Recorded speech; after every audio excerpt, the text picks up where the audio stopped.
दोस्तों, अगर आप भी ईशान किशन, सूर्य कुमार यादव और हार्दिक पांड्या को सबसे खतरनाक बल्लेबाज मानते हैं तो इस वीडियो को एक लाइक जरूर करें। दोस्तों, आज की हमारी इस वीडियो का लाइक टारगेट सिर्फ 100 लाइक्स का है, तो वीडियो को लाइक करना बिल्कुल नहीं भूलें। दोस्तों, भारत और न्यूजीलैंड के बीच इस सीरीज का आखिरी T20 मुकाबला आज खेला गया, जहां दोनों टीमों के बीच अंत तक जबरदस्त कांटे की टक्कर देखने को मिली। इस मुकाबले में भारतीय टीम के कप्तान सूर्य कुमार यादव ने टॉस जीता और पहले बल्लेबाजी करने का फैसला किया। वहीं न्यूजीलैंड की टीम को पहले गेंदबाजी के लिए आमंत्रित किया गया। अब दोस्तों, इस मुकाबले की शुरुआत भारतीय टीम की तरफ से सलामी बल्लेबाजों के रूप में एक बार फिर संजू सैमसन और अभिषेक शर्मा की जोड़ी ने की।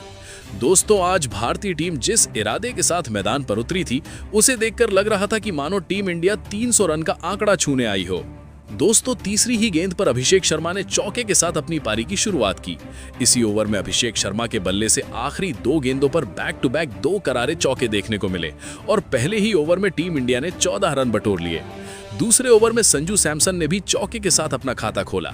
इसी ओवर में अभिषेक शर्मा ने एक बार फिर से खूंखार बल्लेबाजी का प्रदर्शन करते हुए 1 करारा चौका और 1 गगनचुंबी छक्का जड़ दिया, जिससे इस ओवर में भी 15 रन आ गए। 2 ओवर के बाद टीम इंडिया का स्कोर बिना किसी विकेट के नुकसान के 29 रन हो गया। लेकिन दोस्तों, तीसरे ओवर में लॉकी फर्ग्यूसन ने शानदार गेंदबाजी करते हुए संजू सैमसन को कैच आउट करवा दिया। टीम इंडिया को पहला बड़ा झटका लगा और संजू सैमसन महज 6 रन बनाकर पवेल। चौथे ओवर में दोस्तों केवल अभिषेक शर्मा के बल्ले से एक बाउंड्री देखने को मिली। वहीं 5वें ओवर में ईशान किशन ने अपने बल्ले की आग उगल दी। इस ओवर में ईशान किशन ने एक शानदार चौका और 1 गगनचुंबी छक्का जड़ दिया। लेकिन इसी ओवर में लॉकी फर्ग्यूसन ने एक बार फिर बेहतरीन गेंदबाजी करते हुए अभिषेक शर्मा को क्लीन बोल्ड कर दिया। इसके साथ ही खूंखार बल्लेबाज अभिषेक शर्मा 30 रन बनाकर पवेलियन लौट गए। छठे ओवर में कप्तान सूर्य कुमार यादव ने भी चौके के साथ अपना खाता खोला। 6 ओवर के पावर प्ले के बाद टीम इंडिया ने 2 विकेट के नुकसान पर 54 रन बना लिए थे। 7वें ओवर में सूर्य कुमार यादव के बल्ले से हमें एक और गगनचुंबी छक्का देखने को मिला, लेकिन इसके बावजूद भारतीय टीम की रन गति अब थोड़ी कम और धीमी होती नजर आ रही थी। 9वें ओवर में ईशान किशन के बल्ले से एक गगनचुंबी छक्का देखने को मिला और इसी ओवर में सूर्या ने भी एक शानदार चौका जड़ दिया है। अब दोस्तों, 10वें ओवर में सूर्य कुमार यादव के बल्ले से एक बेहतरीन चौका देखने को मिला। इसी ओवर की चौथी गेंद पर ईशान किशन ने एक करारी बाउंड्री लगाई। वहीं 5वीं गेंद पर उनके बल्ले से एक और गगनचुंबी छक्का देखने को मिला। इस तरह 10वें ओवर में टीम इंडिया ने पूरे 20 रन बटोर लिए। 10 ओवर के बाद टीम इंडिया का स्कोर 2 विकेट के नुकसान पर 102 रन हो गया था। 11वें ओवर में अब ईशान किशन ने अपने हाथ खोलने शुरू कर दिए और शानदार शॉट्स लगाना शुरू कर दिया। वहीं 12वें ओवर में तो ईशान किशन ने अपने बल्ले से पूरी तरह तबाही मचा दी। जी हां दोस्तों, पहली गेंद पर ईशान किशन ने एक शानदार चौका लगाकर अपना अर्धशतक पूरा किया। दूसरी गेंद पर ईशान किशन के बल्ले से एक और करारा चौका देखने को मिला। तीसरी गेंद पर उन्होंने एक और खूबसूरत बाउंड्री जड़ी। चौथी गेंद पर ईशान किशन के बल्ले से एक लंबा मैक्सिमम देखने को मिला। 5वीं गेंद पर ईशान किशन ने फिर से एक करारा चौका जड़ दिया और 6ठी गेंद पर उनके बल्ले से एक और गगनचुंबी छक्का देखने को मिला। यानी दोस्तों, इस एक ही ओवर में ईशान किशन ने 29 रन ठोककर विपक्षी गेंदबाजों में वहीं दोस्तों 13वें ओवर में ईशान किशन के बल्ले से एक और गगनचुंबी छक्का देखने को मिला। कप्तान सूर्य कुमार यादव भी अब अपने हाथ खोलते हुए नजर आए। 14वें ओवर में सूर्या के बल्ले से एक चौका और 1 गगनचुंबी छक्का देखने को मिला। इसी ओवर में सूर्य कुमार यादव ने विस्फोटक बल्लेबाजी करते हुए जेकब डफी की गेंदों पर लगातार बड़े शॉट लगाए और इस ओवर में कुल 23 रन बटोर लिए। अगले ओवर में भी सूर्या के बल्ले से एक और गगनचुंबी छक्का देखने को मिला। यानी दोस्तों, स्टेडियम में पूरी तरह से चौकों छक्कों की बरसात हो रही थी। लेकिन इसी ओवर में मिचेल सैंटनर ने शानदार गेंदबाजी करते हुए कप्तान सूर्य कुमार यादव को स्टंप आउट करवा दिया। इसी के साथ सूर्य कुमार यादव 30 गेंदों में 63 रनों की शानदार पारी खेलकर पवेलियन लौट गए। 16वें ओवर में ईशान किशन के बल्ले से एक और गगनचुंबी छक्का देखने को मिला और ईशान किशन अब अपने शतक के बेहद करीब पहुंच चुके थे। 17वें ओवर में हार्दिक पांड्या ने ऐसा खतरनाक शॉट जड़ा कि देखने वाले बस देखते ही रह गए।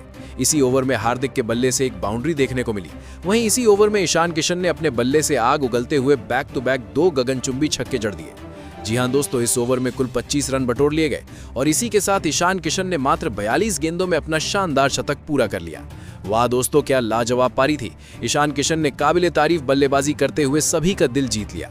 हालांकि दोस्तों अगले ओवर में हार्दिक पांड्या के बल्ले से एक और लंबा हिट देखने को मिला, लेकिन इसी ओवर में जेकब डफी ने बेहतरीन गेंदबाजी करते हुए खतरनाक बल्लेबाज ईशान किशन को ग्लेन फिलिप्स के हाथों कैच आउट करवा दिया। ईशान किशन 43 गेंदों में 103 रनों की धुआंधार पारी खेलकर पवेलियन लौट गए। इसके बाद दोस्तों 19वें ओवर में रिंकू सिंह ने भी एक शानदार चौका जड़ दिया और इसी ओवर में हार्दिक पांड्या के बल्ले से एक और गगनचुंबी छक्का देखने को मिला।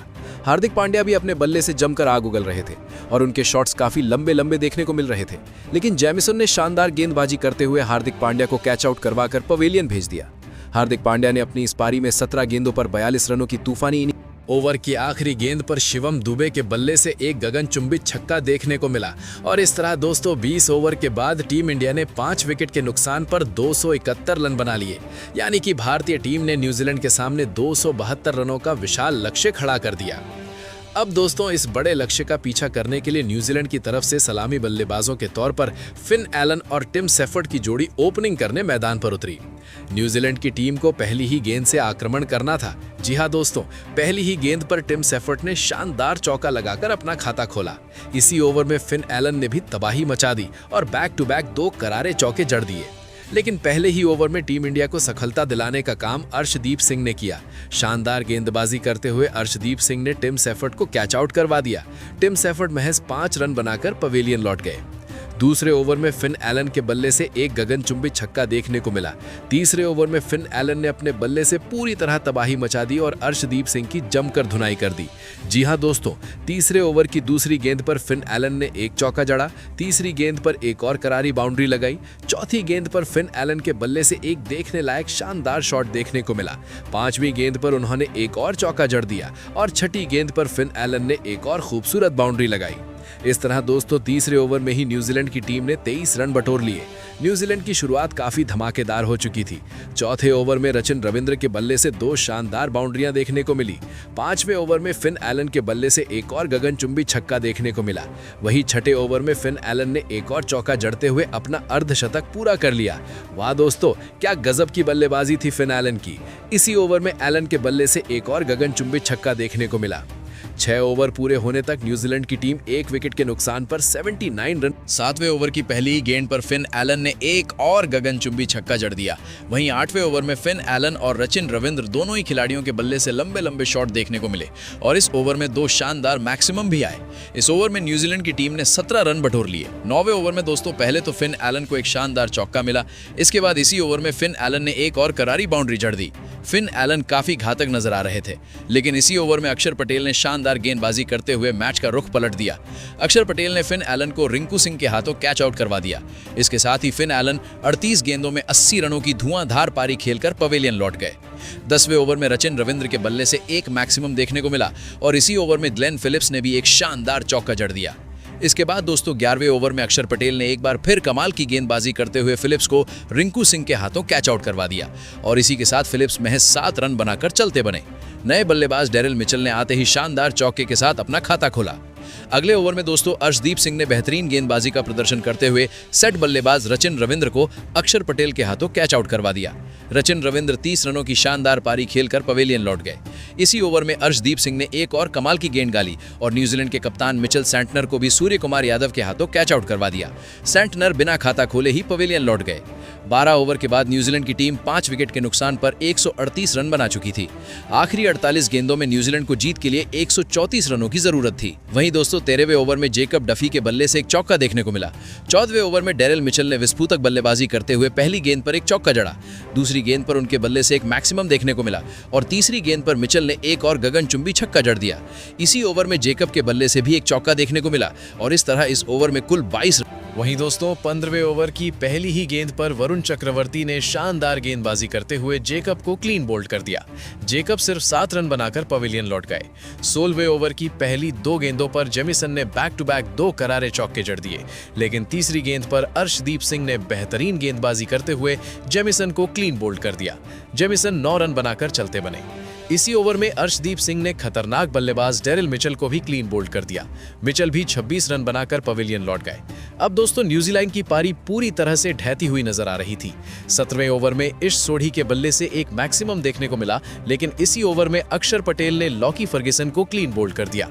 लॉकी फर्ग्यूसन महज 3 रन बनाकर पवेलियन लौट गए। 18वें ओवर में इश सोढ़ी ने एक चौका जड़ दिया, वहीं जेकब डफी के बल्ले से भी एक शानदार चौका देखने को मिला। 19वें ओवर में एक बार फिर इश सोढ़ी के बल्ले से एक मैक्सिमम देखने को मिला। 20वें और आखिरी ओवर में इश सोढ़ी ने एक और गगनचुंबी छक्का जड़ दिया, लेकिन इसी ओवर में रिंकू सिंह ने इश सोढ़ी को कैच आउट करवा दिया। इश सोढ़ी 33 रन बनाकर पवेलियन लौट गए। इस तरह दोस्तों भारतीय टीम ने इस मुकाबले को शानदार अंदाज में 46 रन से अपने नाम कर लिया। टीम इंडिया की इस जबरदस्त जीत पर आपकी क्या राय है? अपनी राय हमें कमेंट करके जरूर बताएं। धन्यवाद।